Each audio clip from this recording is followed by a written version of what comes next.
Hello friends, nursing academy में आपका हार्दिक स्वागत है। My self Narayan.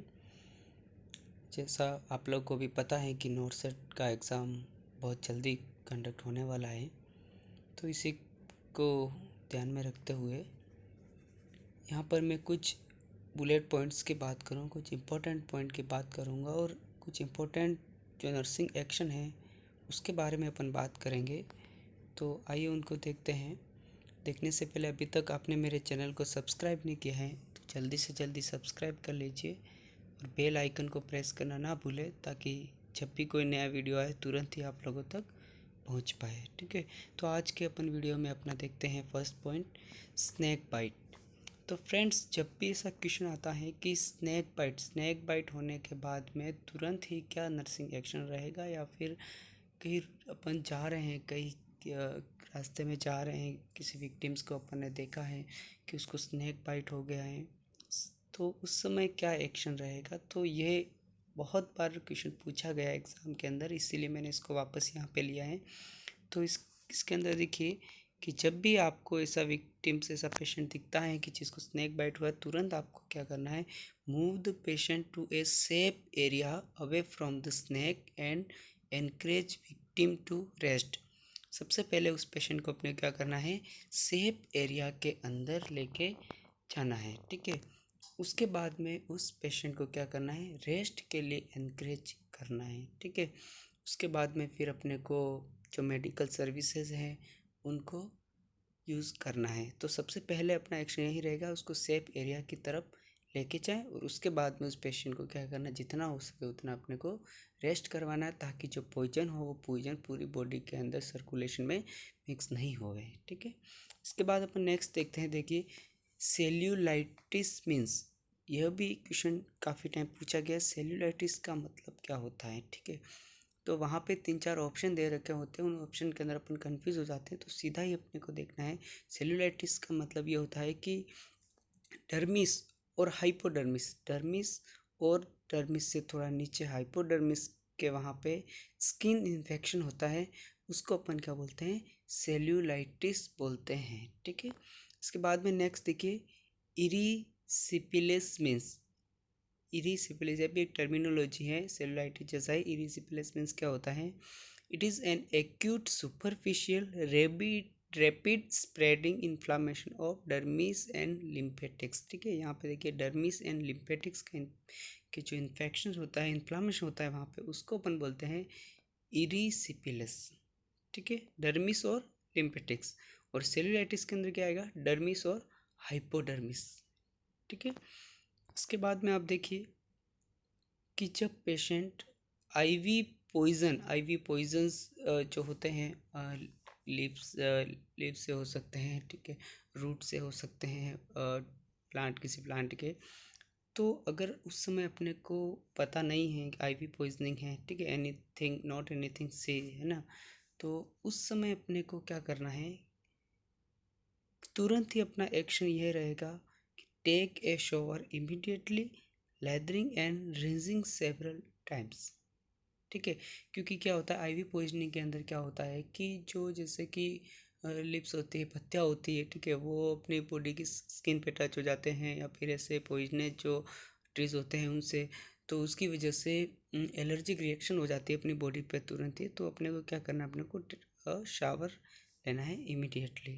ठीक है, इसके बाद में देखिए यहाँ पर क्वेश्चन है सोरियासिस। ये क्वेश्चन भी बहुत टाइम पूछा गया फ्रेंड्स।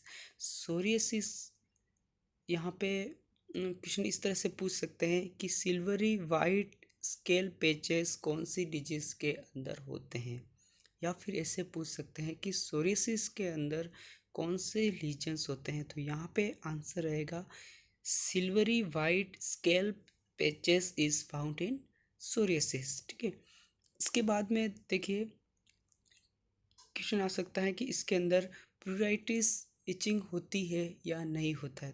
तो दोस्तों ध्यान रखने की बात है कि सोरियासिस के अंदर प्यूराइटिस होता है।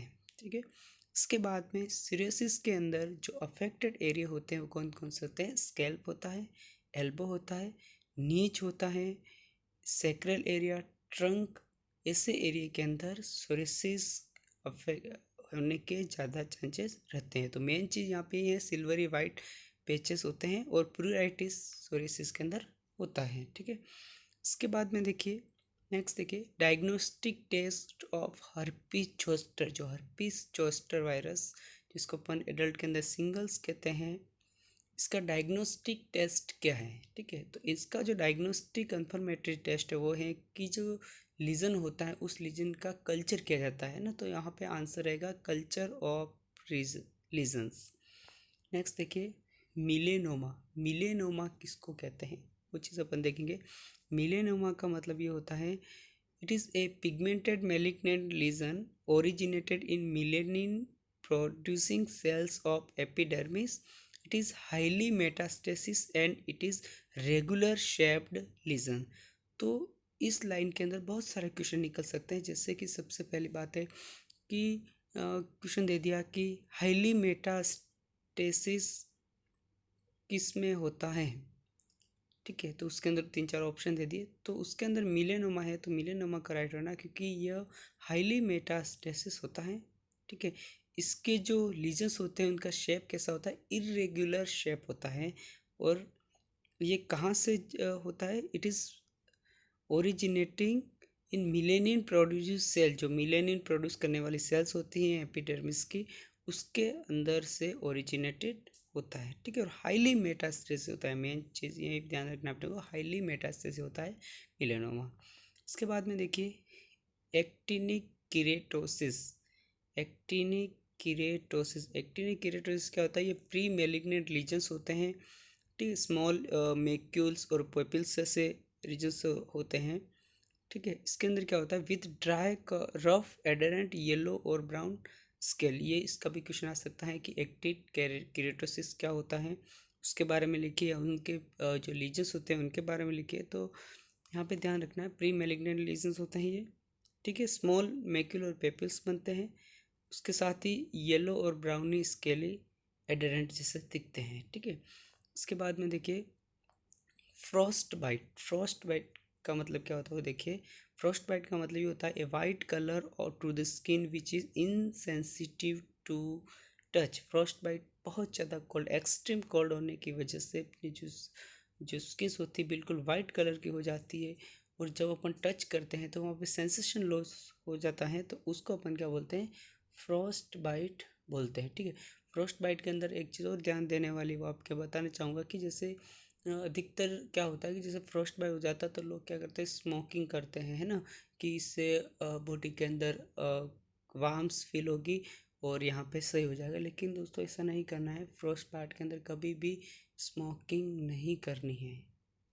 ठीक है, इसके बाद में नेक्स्ट इसके अंदर अपन नर्सिंग एक्शन अगर आप सुनना चाहो तो सुन लीजिए कि इसके अंदर क्या करना है अपने को, कि जो टॉवेल होते हैं या टॉवेल या फिर कोई भी कपड़ा हुआ, ठीक है, उसको गर्म पानी के अंदर भिगा के उसको निचोड़ के और उसको अपन जो अफेक्टेड एरिया है वहाँ पर बांध सकते हैं। ठीक है, इसके बाद में नेक्स्ट देखिए प्रेशर अल्सर। ये क्वेश्चन बहुत बार टीचर जाता है कि जैसे स्टेज फर्स्ट के अंदर क्या हो रहा है, स्टेज सेकंड के अंदर क्या हो रहा है, थर्ड के अंदर क्या हो रहा है, फोर्थ के अंदर होता है। तो ध्यान से देखिए यहाँ पे कि स्टेज फर्स्ट के अंदर क्या हो रहा है। ठीक है, स्टेज फर्स्ट के अंदर देखिए आप the skin is intact. Stage first के अंदर स्किन इंटैक्ट है। स्टेज 2 के अंदर देखिए मैंने यहाँ पे मेन पॉइंट ही लिए हैं, मतलब ज़्यादा डिस्क्राइब नहीं किए करके, और जो एग्जाम के अंदर जो चीज़ें पूछी जाती है उन्हीं को लिया है। स्टेज 2 के अंदर देखिए partial thickness skin loss of dermis, है ना। स्टेज सेकंड के अंदर लॉस ऑफ डर्मिस तक हो जाता है। स्टेज थर्ड के अंदर देखिए पूरी स्किन लॉस हो जाती है, और स्टेज 4 के अंदर बोन टेंडल मसल्स एक्सपोज हो जाते हैं।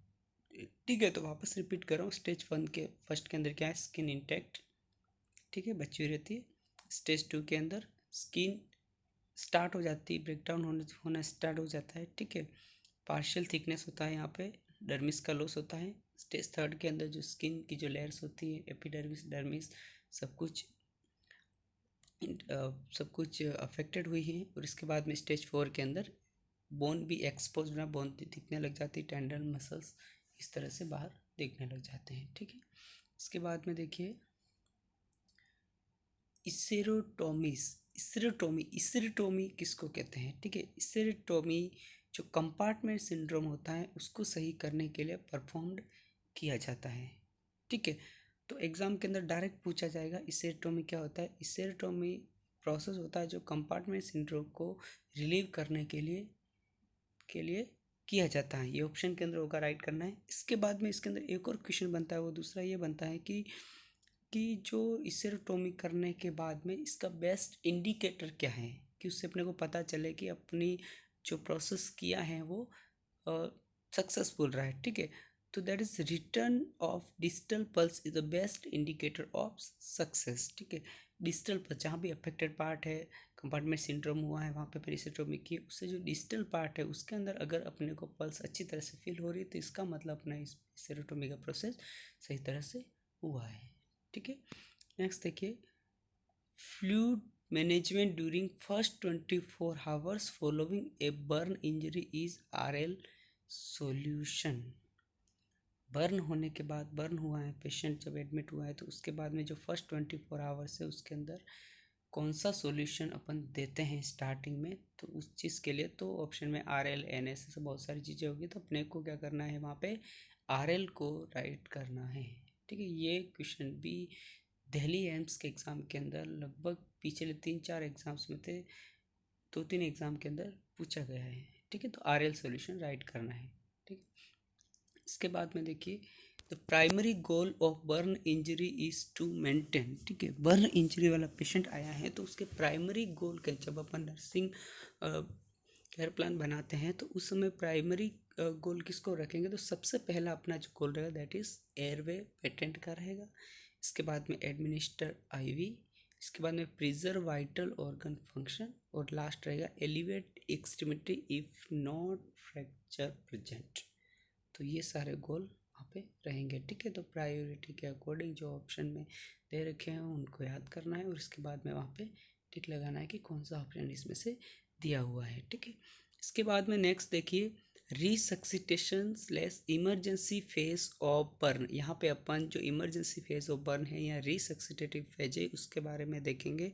सीधा ही क्वेश्चन आता है कि रिसक्सिटेटिव फेज ऑफ बर्न होती है वो कौन से समय में कंसिडर्ड की जाती है, तो इसका फर्स्ट आंसर रहेगा it is you considered usually at 48 to 72 hours. ठीक है, फर्स्ट जब बर्न होने के बाद में 48 से लगकर 72 आवर्स के वाली जो फेज होती है उसको अपन रिसक्सिटेटिव या इमरजेंसी फेज कहते हैं। इसके अंदर कुछ एक चेंजेस होते हैं, वो चेंजेस एग्जाम के अंदर सीधा पूछा जाता है। ठीक है, जैसे कि क्वेश्चन दे दिया उसमें 3 चीज़ें दे दी, जैसे कि ब्लड प्रेशर बढ़ रहा है, पल्स रेट बढ़ रहा है, हीमेटोक्रिट वैल्यू का लेवल कैसे रह रहा है, तो ये सारी चीज़ें अपने को बहुत ध्यान से देनी है। यहाँ पे सबसे पहले देखना है अपने को GFR जो होता है, ग्लोमेरुलर फिल्ट्रेशन रेट होती है, वो कम होती है। यूरिन GFR कम होगा तो यूरिन आउटपुट भी कम होगा। ठीक है, यूरिन आउटपुट कम होगा और इसके साथ साथ ब्लड प्रेशर भी यहाँ पे क्या होता है, कम होता है। ठीक है, तो यहाँ पे देखना GFR कम होती है, यूरिन आउटपुट कम होता है और ब्लड प्रेशर कम होता है, 3 चीज़ें कम हो रही है। और यहाँ पे पल्स रेट बढ़ रही है कंपनसेशन के हिसाब से, और इसके बाद में हीमेटोक्रिट जो लेवल होता है वो यहाँ पे इंक्रीज्ड होता है। ठीक है, हीमेटोक्रिट लेवल कन्फ्यूज हो जाते हैं अपन, मोस्ट ऑफ टाइम डिक्रीज कर लेते हैं क्योंकि बर्न हुआ ये सोच के, लेकिन वहाँ पे इमरजेंसी फेज के अंदर हीमेटोक्रिट का लेवल स्टार्टिंग में बढ़ेगा।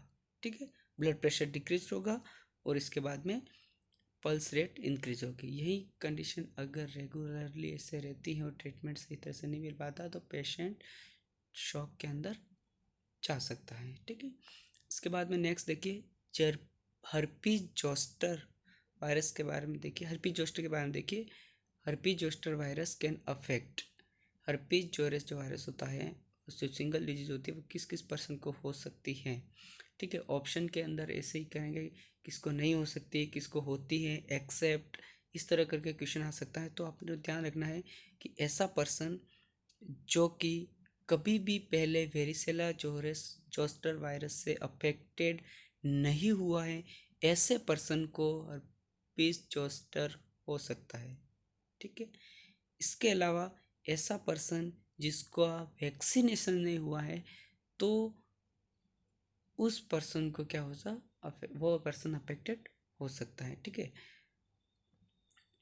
नेक्स्ट देखिए, इफ़ इनहेलेशन इंजरी सस्पेक्टेड, अगर अपने को इनहेलेशन बर्न हुआ या इनहेलेशन इंजरी होती है तो वहाँ पे अपने को क्या करना है, 100% ऑक्सीजन देना है नॉन रीब्रीथर जो फेस मास्क होता है उसकी सहायता से उस पेशेंट को। और साथ ही साथ क्या करना है कि इन्हेल अपना जो इंस्पेक्शन रहेगा वहाँ पे वो क्या रहेगा कि जो ओरोफेरिंक्स होता है, ओरोफेरिंक्स के वहाँ पे देखेंगे कि वहाँ पे इरिदमा है या नहीं है, वहाँ पे स्पॉट बने हुए हैं या नहीं बने हुए, उस चीज़ को अपन चेक करेंगे।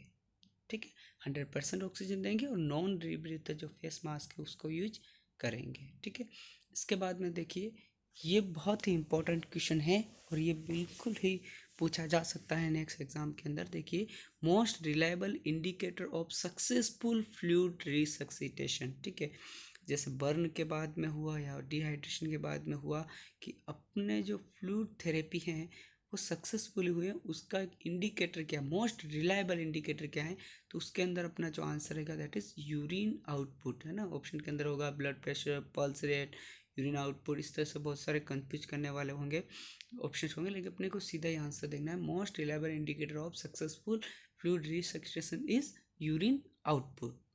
राइट, नेक्स्ट देखिए, find radiant implant in bed cervical implant. हाँ, अपन जिस ये क्वेश्चन इस तरह से आता है एनक्लेक्स के अंदर कि जैसे अपन जो रेडिएशन है सर्वाइकल इम्प्लांट किया हुआ है, ठीक है, किसी फीमेल के, अपन उस रूम के अंदर गए तो अपन देखते हैं कि जो इम्प्लांट क्या था, रेडिएंट इम्प्लांट क्या है, वो आउटसाइड बेड की तरफ बेड पे पड़ा है। ठीक है, तो उस समय अपने को क्या करना है, उस समय अपने को क्या एक्शन रहेगा वो। ठीक है, तो ऑप्शन के अंदर दिया होगा कि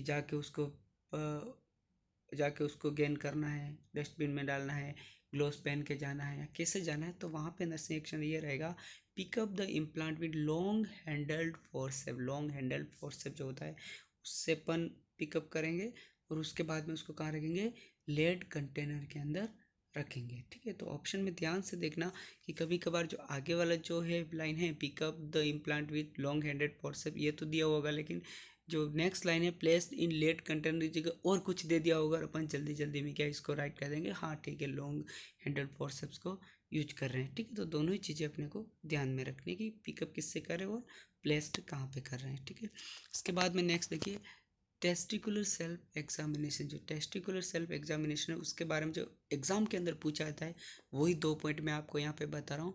एक तो ये एवरी मंथ किया जाता है, ठीक है, फिक्स डे होता है, उस फिक्स डे पे एवरी मंथ किया जाता है।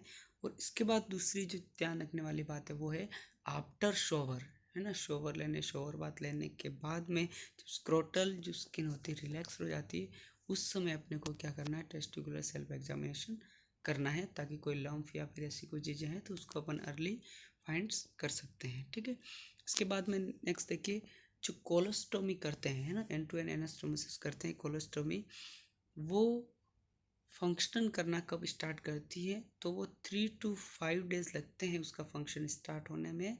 और इसके बाद में बेस्ट इंडिकेटर क्या है कि जिससे उन्हें पता चले कि कोलोस्टोमी फंक्शन स्टार्ट किया है, that is passage of flatus. Flatus pass होती है तो इसका मतलब कहें कि कोलोस्टोमी फंक्शन करना स्टार्ट कर दिया है।